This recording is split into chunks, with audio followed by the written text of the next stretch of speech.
A few days ago, you spoke about the spine being the physical, emotional, and spiritual growth center. Can you talk to us a little bit about that? The spine, we call it Merudhanda. Merudhanda means it is the axis of the universe. A human being can live just as a biological entity, or he can transform himself into such a thing, he's almost like the center of the universe. So spine is one dimension of you which determines which direction you go.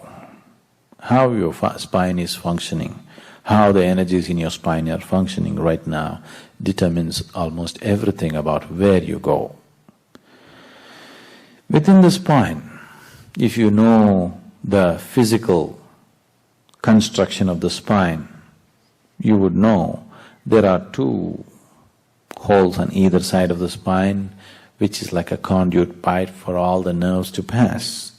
This is the Ida and the Pingala, the right and the left channels, which represents the dualities of the creation, which are connected to two parts of the brain. Today, the medical science also is identifying left brain and right brain and whatever.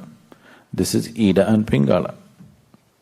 In the Far Eastern terms, they call it yin and yang, or in traditional Hindu terms, they call it Shiva and Shakti. It's called by various names. Fundamentally, the two dualities of the existence, which is the basis of the physical reality. Beyond this, there is a central space, it's an empty space flowing through. In the spinal cord, there is an empty space. This is the Sushumna.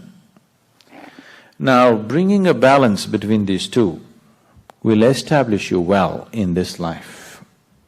It'll make you effective in the world.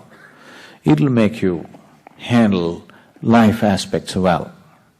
But if your energies enter into Sushumna, and in Sushumna you can bring various kinds of qualities into Sushumna. Fundamentally, Sushumna is attributeless. It has no quality of its own. It is like empty space. Empty space is there, you can create anything you want, isn't it? So, once energies enter into Sushumna, we say, you will attain to Vairagya. Vairagya means… Raga means color, Vairag means no color. No color means you have become transparent.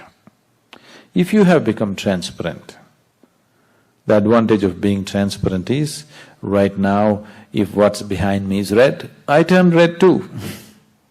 If what's behind me is blue, I turn blue too. If what's behind me is yellow, I turn blue, yellow too. Yes?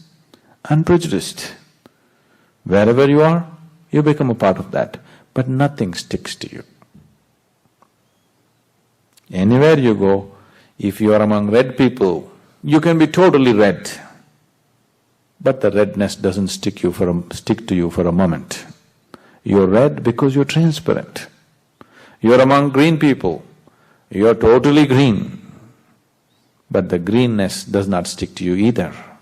Wherever you go, you become that, but nothing sticks to you.